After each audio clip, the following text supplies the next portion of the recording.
Olá, o objetivo da nossa aula de hoje é entender a relação que ocorre entre as orações. Nós vamos procurar entender aqui que a mesma relação que se dá entre as palavras dentro de uma oração ocorre também dentro do período. Por isso iremos estudar a sintaxe do período composto, parte 1. O que é período composto? Período composto é quando eu tenho dentro de um período mais de uma oração. Mas vamos entender uma coisa. Eu coloquei um ponto, escrevi uma frase e coloquei um ponto. Se dentro desse período eu tiver apenas um verbo, terei então apenas uma oração. Se eu tiver mais de um verbo, terei mais de uma oração. Vejam só, essa é uma forma que deixa mais fácil para a gente a identificação do tipo de período que temos. Porque cada oração tem que ter o seu próprio verbo. Então veja, dependendo das relações que se estabelecem entre essas orações dentro do período, né, esse período vai receber um tipo de classificação. Nós temos o período que é chamado de composto por subordinação, temos o período que é chamado de composto por coordenação e temos o período que é chamado de misto, onde nós teremos a subordinação e a coordenação. Para termos um período composto por subordinação, temos que ter uma oração principal e uma oração subordinada. Para termos um período composto por coordenação, temos que ter orações coordenadas. E para eu ter um período misto, teremos que ter aí a oração principal, a oração subordinada e as orações coordenadas. Eu acho que assim podemos estabelecer as diferenças com maior clareza. Vamos começar falando de período composto por subordinação. Mesmo porque o termo subordinação quer dizer que esta oração, ela tem o quê?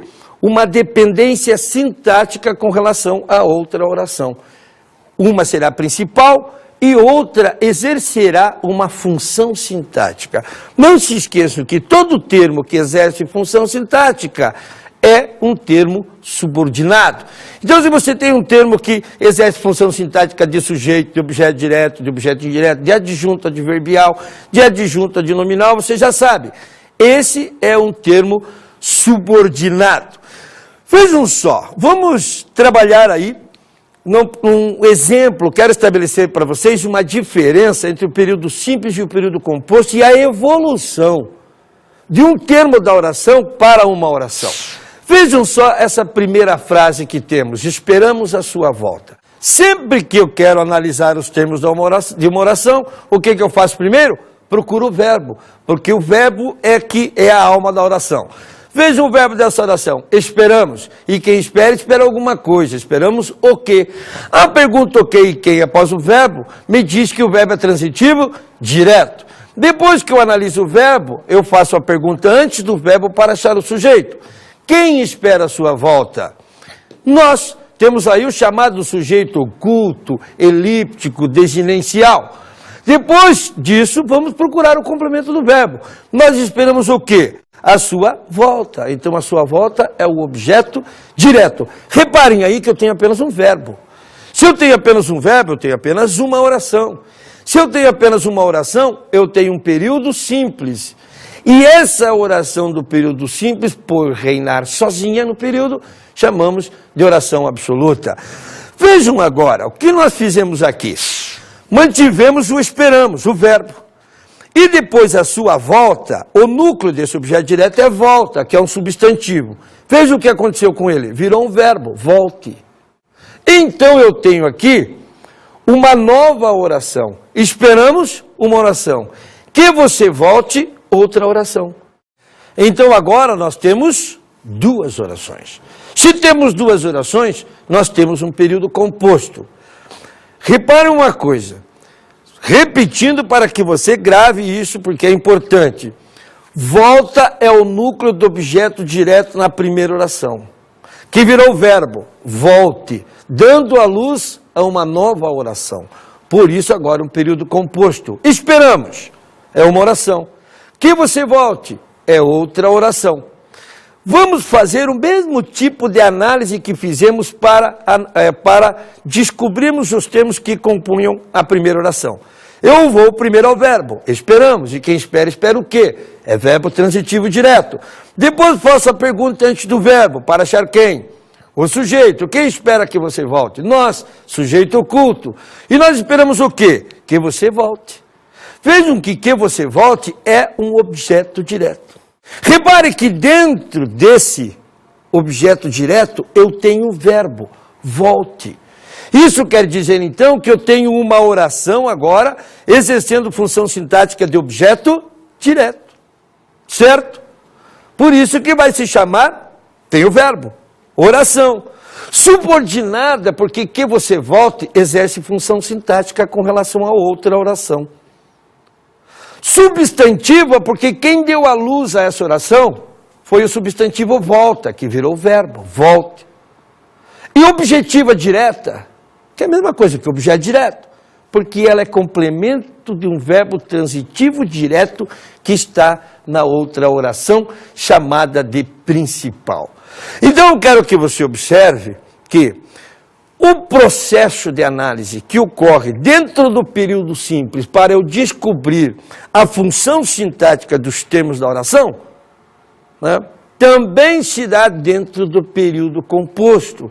Então não há nenhum segredo, né, não há nenhuma adivinhação. O processo de análise dentro de uma oração é o mesmo que ocorre dentro de um período. Assim, nós podemos desvendar essa relação. Assim, nós podemos escrever também uma boa redação, entendermos a leitura de um texto, poderemos organizar o texto quando ele não estiver bem organizado, para que aquilo que o autor quer dizer possa ser entendido com maior facilidade. Passa por tudo isso o nosso trabalho de entendimento das coisas. Então, em esperamos a sua volta, nós temos um período simples, e em esperamos que você volte, nós temos aí um período composto por subordinação. Só relembrando, por que subordinação mesmo? Porque eu tenho uma oração principal, e depois eu tenho uma outra oração que exerce função sintática. Isso quer dizer, uma oração subordinada. Certo? Vamos só ver o esquema, então, para reafirmar isso. No período composto por subordinação, temos a oração subordinada substantiva, temos a oração subordinada adjetiva e temos a oração subordinada adverbial. Todas subordinadas, por que substantiva? Porque substantiva exerce função sintática de substantivo. As subordinadas adjetivas, porque adjetivo também exerce função sintática, e elas nascem de um adjetivo. E a subordinada adverbial, porque são aquelas que exercem função sintática que é própria de advérbio, o adjunto adverbial. Vamos ver aqui um esquema das orações subordinadas substantivas, que é o nosso objetivo neste exato momento. Vejam só, classificação das orações subordinadas substantivas. Temos a subjetiva.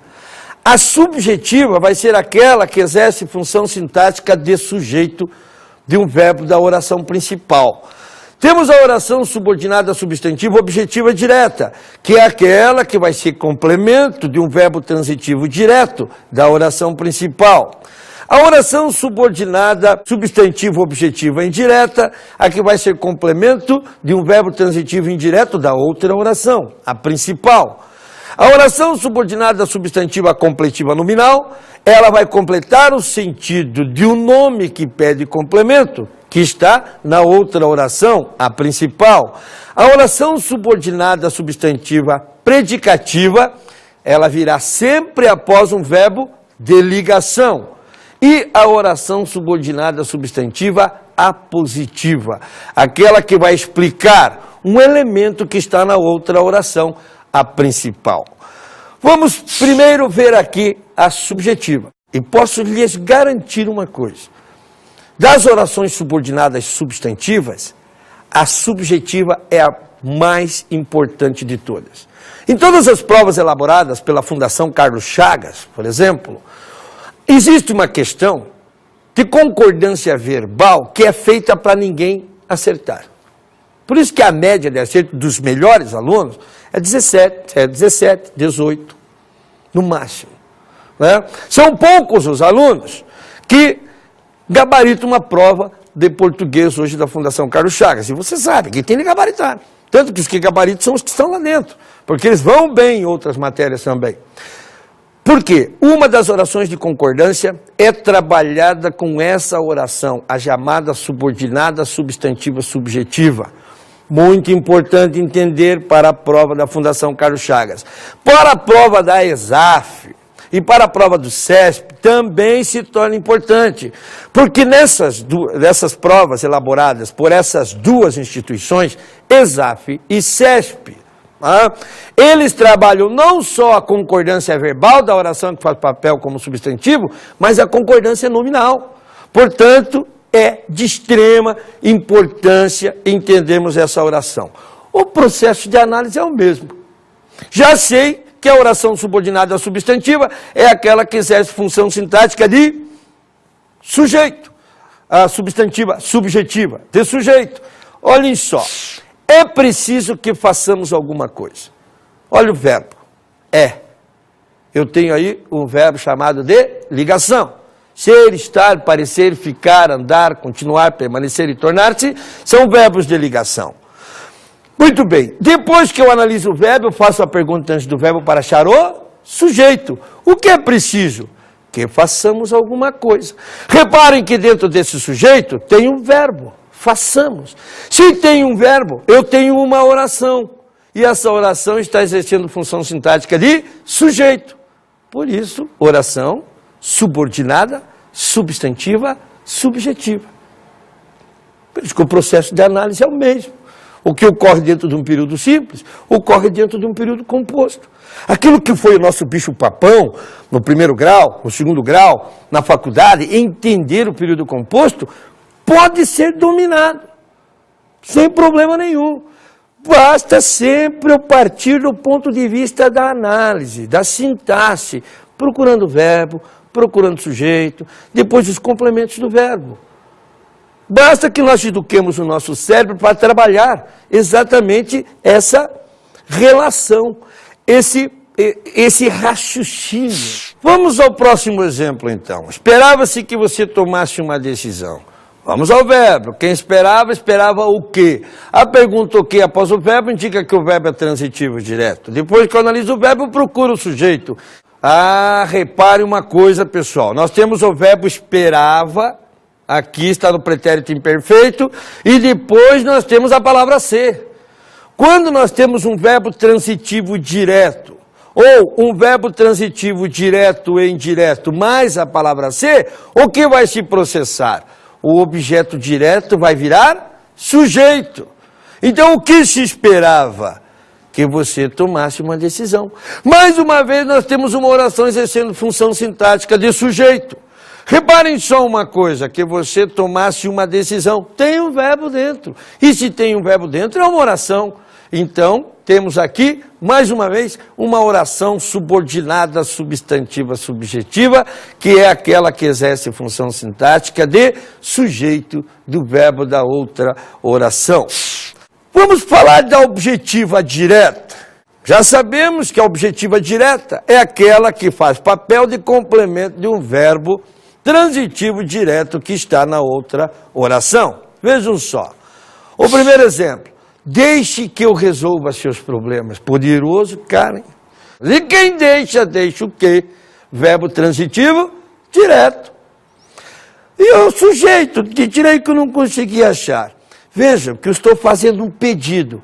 Deixe que eu resolva os seus problemas. Se eu estou fazendo um pedido, eu estou usando aqui um verbo no seu modo imperativo. E todas as vezes que o verbo estiver no modo imperativo, o sujeito estará oculto. Vejam que o deixe é a mesma coisa que você. Deixe você que eu resolva seus problemas. Então o sujeito de deixar aqui está oculto. E deixe o quê? Que eu resolva seus problemas. A resposta à pergunta o que após o verbo indica o objeto direto. Que eu resolva seus problemas, então é objeto direto do verbo deixar. E olha uma coisa, dentro desse objeto direto, que eu resolva seus problemas, tem um verbo, resolva. Então eu tenho uma oração exercendo função sintática de objeto direto. Por isso uma oração subordinada, substantiva, objetiva, direta. Veja o próximo exemplo. Esperamos que você seja aprovado. E quem espera, espera o quê? Verbo transitivo, direto.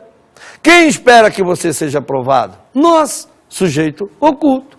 E nós esperamos o quê? Que você seja aprovado. Objeto direto. Vejam que dentro desse objeto direto tem uma locução verbal. Seja aprovado.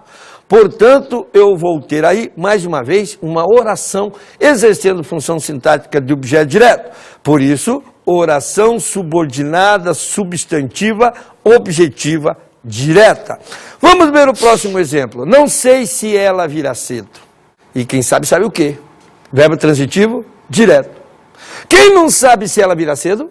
Eu, sujeito oculto. E eu não sei o quê? Se ela virá cedo.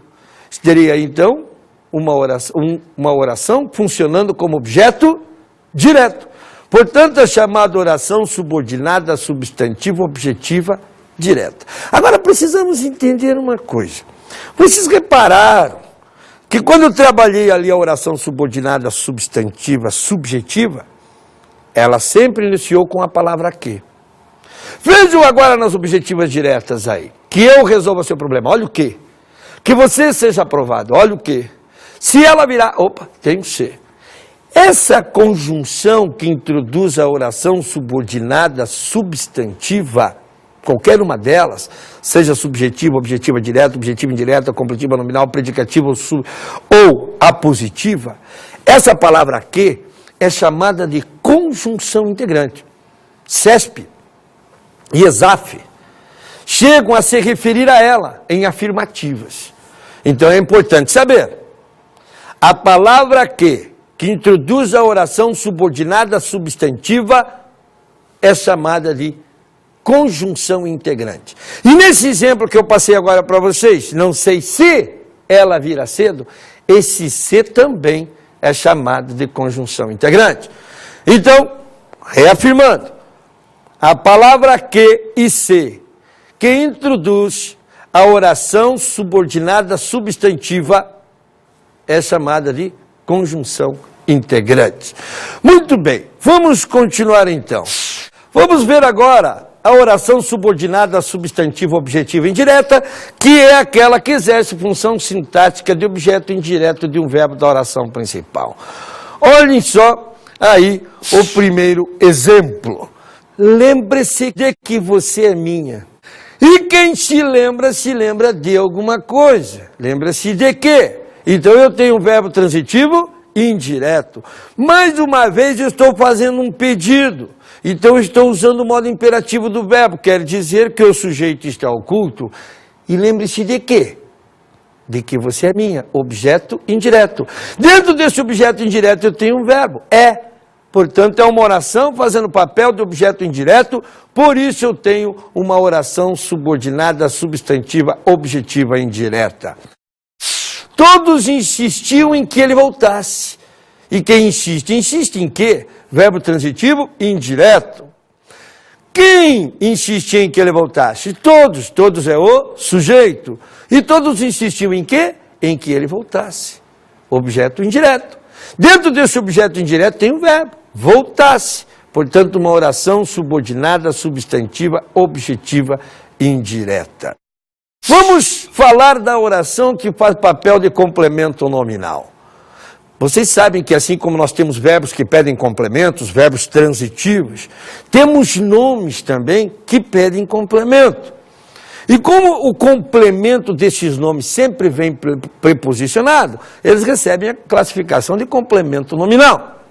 Agora, vamos reparar aí o exemplo que está para você. Tenho certeza de que sairemos vencedores. E quem tem alguma coisa, tenho o quê? Verbo transitivo direto. Quem tem certeza de que sairemos vencedores? Tenho eu, sujeito oculto. Eu tenho, ele não está presente na oração. E eu tenho o quê? Certeza de que sairemos vencedores. Tudo isso é objeto direto. Reparem que o núcleo do objeto direto aí é a palavra certeza. E entra o cara agora na sua sala de estudo aí e diz assim, ei, eu tenho certeza. Você vai falar certeza de quê? Reparem que o núcleo do objeto direto é um substantivo que pede complemento. Portanto, de que seremos vencedores é complemento desse nome certeza, porque certeza não é verbo. Por isso, complemento nominal. Ah, mas tem um verbo dentro, teacher, sairemos, você tem razão.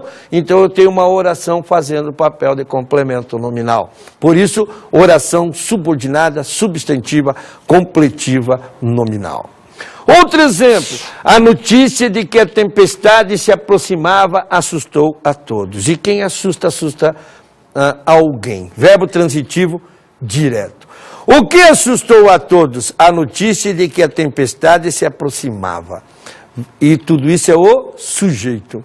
Professor, o senhor falou transitivo direto, mas tem uma preposição antes do a todos ali.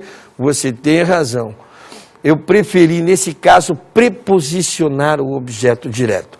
Muitas vezes, quando nós usamos alguns pronomes, indefinidos principalmente, como objeto direto, objeto indireto, fica melhor ser preposicionado. Mas o verbo assustar é transitivo direto. Então, o a todos aí vai ser apenas um objeto direto. Mas nos interessa aqui o que assustou a todos, que é a notícia de que a tempestade se aproximava. Tudo isso é o sujeito da oração. E o que eu quero está dentro do sujeito. Então, o que eu vou fazer primeiro? Procurar o núcleo desse sujeito, que é a palavra notícia. Um nome. E alguém chega para você e diz, eu tenho uma notícia. Você vai falar notícia de quê? Repare que notícia é um nome que pede complemento. Então, de que a tempestade se aproximava é complemento do nome notícia. Por isso é um complemento nominal. Como tem um verbo dentro, se aproximava, né? A notícia de que a tempestade se aproximava, tem um verbo dentro, aproximava, vai ser exatamente uma oração fazendo papel de complemento nominal, por isso oração subordinada substantiva, completiva nominal. Vamos ver agora essa oração que exerce função sintática de predicativo. Já disse para vocês, ela vem após um verbo de ligação, vem colado no verbo de ligação. Vocês sabem que o que eu tenho, que qualifica o sujeito, ele pôr no verbo de ligação, é chamado de predicativo do sujeito. O meu desejo é que todos sejam vencedores. É verbo de ligação. Depois que eu analiso o verbo, faço a pergunta antes do verbo para achar o sujeito. O que é que todos sejam vencedores? O meu desejo. Meu desejo, então, é o sujeito da oração. E que todos sejam vencedores, como vem ali, ó, coladinho no verbo de ligação, vai ser chamado de oração subordinada, substantiva, predicativa. Por que eu digo que vem coladinho no verbo de ligação? Gente, porque que todos sejam vencedores, dá uma olhadinha. Não parece qualificador de meu desejo, né? Então fica mais fácil essa identificação. A oração que vem após o verbo de ligação é chamada de oração subordinada substantiva predicativa. Qualquer dúvida, repara ali a marca, a palavra que, a chamada conjunção integrante, que é conjunção que introduz as orações subordinadas substantivas, né? Muito bem. O importante é que tu não desanimes, e é verdade. O importante é não desanimar mesmo, gente. Vamos à luta. Quem tem um sonho, quem é vencedor. Se luta pelo seu sonho, com certeza será vencedor.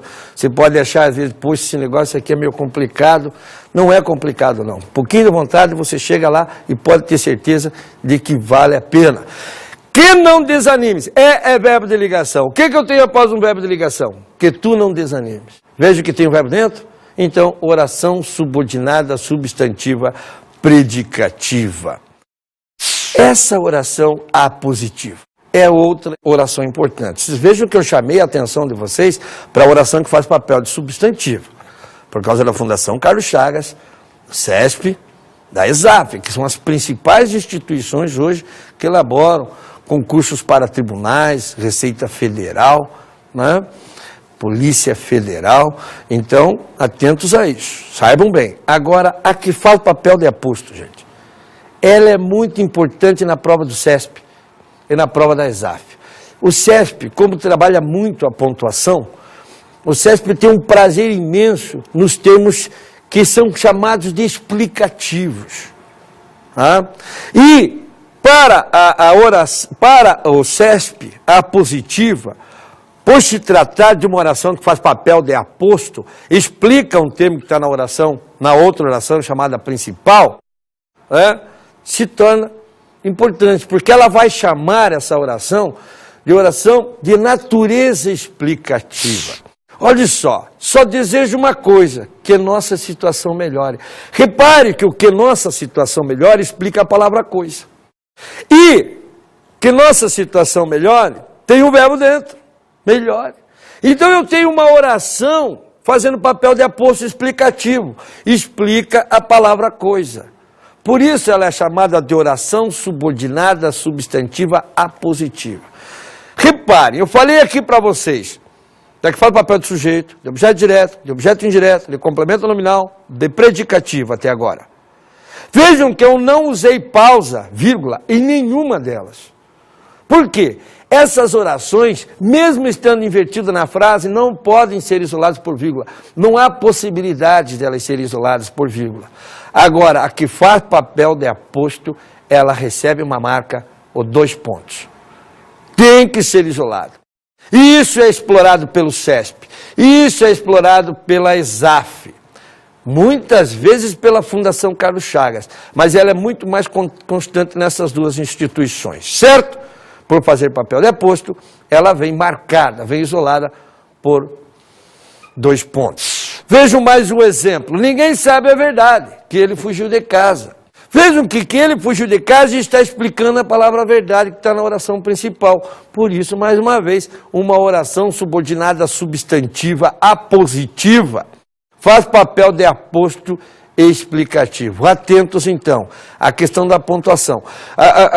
O CESP não vai falar que é uma oração subordinada substantiva apositiva. Ele não quer saber se você sabe o nome. Hoje, a instituição moderna, ela não pede a classificação da oração. Eu quero falar a instituição inteligente, né? Aquelas que evoluíram. Ela quer avaliar o seu conhecimento, a sua capacidade de entendimento. O que acontece na montagem de um texto? Como as palavras se relacionam dentro de uma oração? Como as orações se relacionam dentro de um período composto? É isso que eles querem de você. Vê se você entende isso. O nome não interessa. O que interessa é o entendimento. Atentos a essa oração, certo? Fica ligado. Não se esqueçam de que eles chamam de oração de natureza explicativa, expressão de natureza explicativa. Beleza? Ligado nela aí. Bom, vimos no primeiro momento agora, que a oração pode nascer de um substantivo, a chamada oração subordinada substantiva. Mas sabiam que a oração também pode nascer de um adjetivo? Então, assim como o substantivo se transforma em orações e nasce a oração subordinada substantiva, o adjetivo também, tá? O adjetivo também pode virar uma oração subordinada. Daí, como nasce de um adjetivo, adjetiva. Não se esqueçam de que o adjunto adnominal é função exercida por um o quê? Um adjetivo, uma locução adjetiva, e está sempre dentro de outro termo, do sujeito, do objeto direto, do objeto indireto, do complemento nominal, do aposto, do predicativo. Ele está sempre lá dentro. Esse é o adjunto adnominal, sempre ligado a um substantivo. E é esse adjunto adnominal que muitas vezes vai virar o quê? Uma oração. Vamos ver o primeiro exemplo. Vejam só, no meu pomar há árvores frutíferas. Vejam então, dentro dessa frase está o verbo haver, que é o que me interessa, sempre o verbo.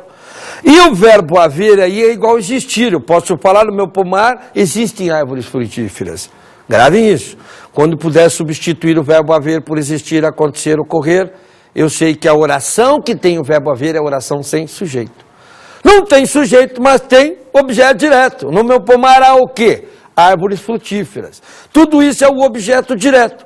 Repare uma coisa, o núcleo do objeto direto é árvores. E frutíferas é um adjetivo qualificando árvores. Está dentro do objeto direto. Por isso ele exerce a função sintática de adjunto adnominal. Certo? Agora olhem só que legal. No meu pomar há árvores que dão frutos. Repare que o adjetivo frutíferas virou oração que dão frutos.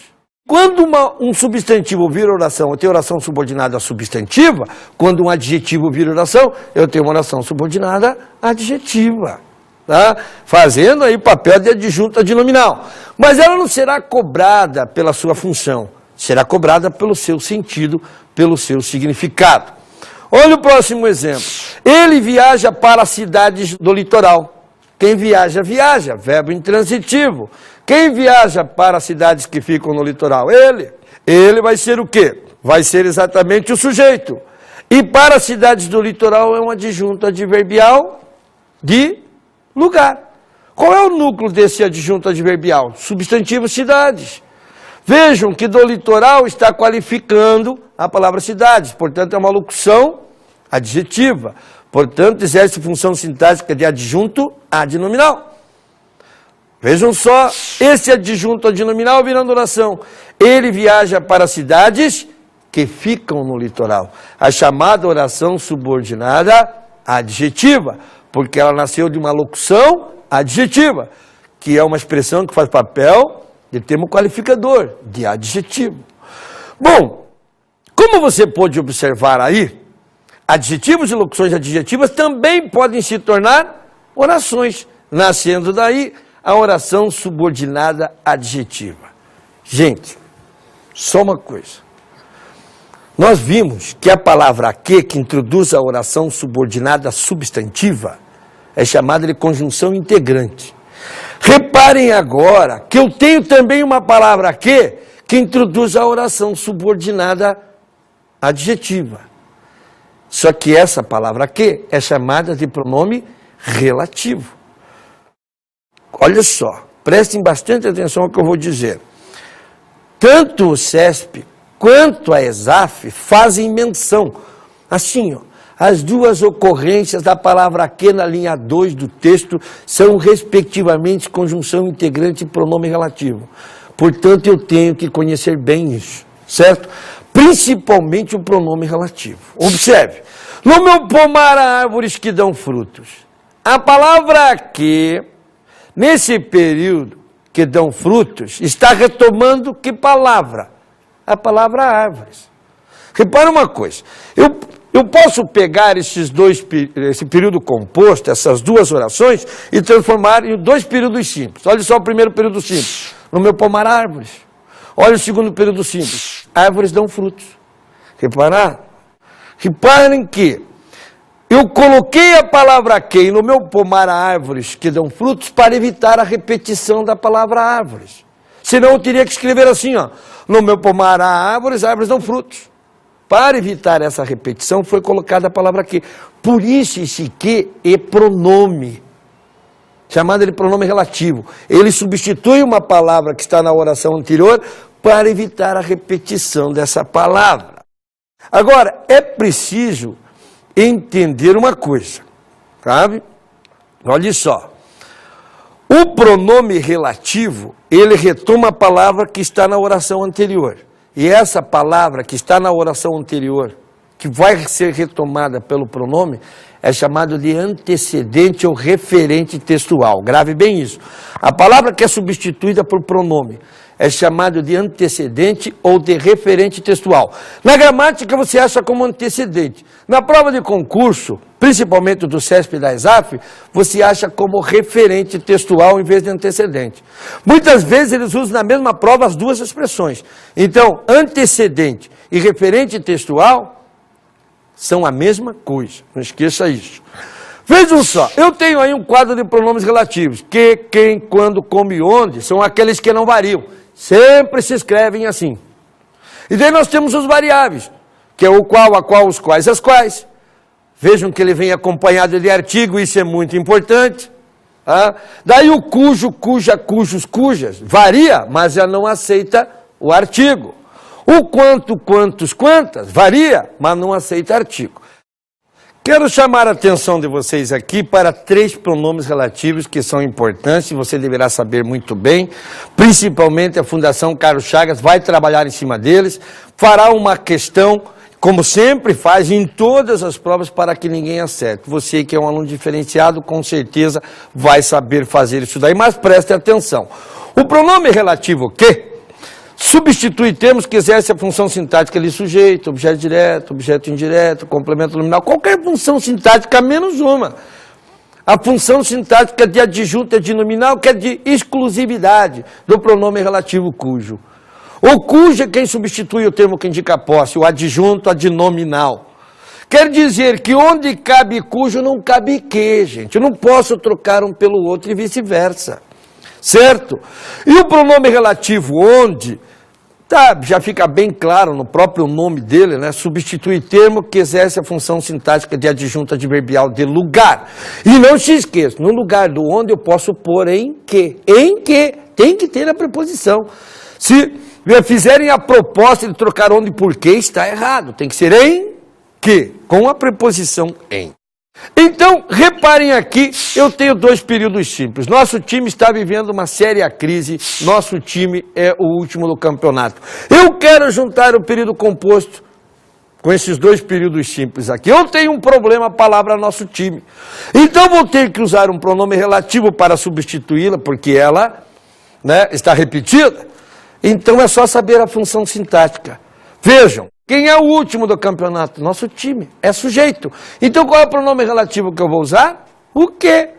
Escreva a primeira oração até a palavra repetida, que é nosso time. Nosso time. Daí põe o pronome relativo e o resto da segunda oração. Nosso time, que é o último do campeonato, e depois te coloca o resto da primeira oração. Está vivendo uma séria crise. Vamos ver mais um exemplo. A criança foi entregue aos avós. Os pais da criança estão internados no hospital. Vejam, tenho ali a repetição do termo da criança. Eu tenho que saber a função sintática desse termo para saber que pronome relativo eu vou usar. Procuro o verbo estão, verbo de ligação. Depois que eu analiso o verbo, eu procuro o quê? O sujeito. Quem está internado no hospital? Os pais da criança. O termo cuja função quero saber está dentro do sujeito. Então eu procuro o que primeiro? O núcleo desse sujeito, que é pais. Tirando o núcleo de qualquer termo da oração, se sobrarem palavras, essas palavras podem ser complemento nominal ou adjunto adnominal. Para ser um adjunto adnominal, tem que ser um artigo, um pronome numeral, um adjetivo ou uma locução adjetiva, que é aquele termo que indica posse. A criança tem ou não tem pais? Não são os seus pais? Então, o da criança é um adjunto adnominal. E qual é o pronome relativo que substitui o termo que exerce a função sintática de adjunto adnominal? O cujo, que vai concordar com pais. E cai o artigo os, porque ele não aceita. Então vejam como ficou. A criança, cujos pais estão internados no hospital, foi entregue aos avós. Viu? Fica bonitinho esse negócio. Muitas vezes a redação da gente não fica legal porque a gente não sabe fazer isso. Não sabe montar um período. Esse estudo de língua portuguesa é tanto para você fazer uma boa prova objetiva de concurso público, fundação, SESP, ESAF e outras instituições, mas também para aprender a produzir um texto mais sequinho, mais bonito, com maior clareza. Exercite isso que você vai se dar muito bem, eu tenho certeza absoluta, exemplos não faltam, certo? Capricha nisso daí que você vai para frente e ninguém segura você. Nós temos dois tipos de orações subordinadas adjetivas. Viram que na substantiva nós temos 6, adjetivas 2. Uma é isolada por vírgula, outra não é. A que é isolada por vírgula é chamada de explicativa, a que não é isolada por vírgula é chamada de restritiva. Vamos falar primeiro da restritiva. A restritiva é aquela que especifica, delimita, define, restringe um sentido de um elemento, de um ser, de um objeto com relação aos outros. Isso quer dizer que a restritiva leva em consideração um outro ser. Se eu falo de criança, aquela criança, eu estou falando de uma criança específica, não das outras. Certo? Olhem só. A explicativa é diferente. A explicativa trabalha com ser universal. Mas veja o exemplo aí da restritiva. A criança de que lhe falei está sentada na última cadeira. Olha, estou falando daquela criança lá, ó, de que lhe falei. Aquela que está sentada na última cadeira, não das outras.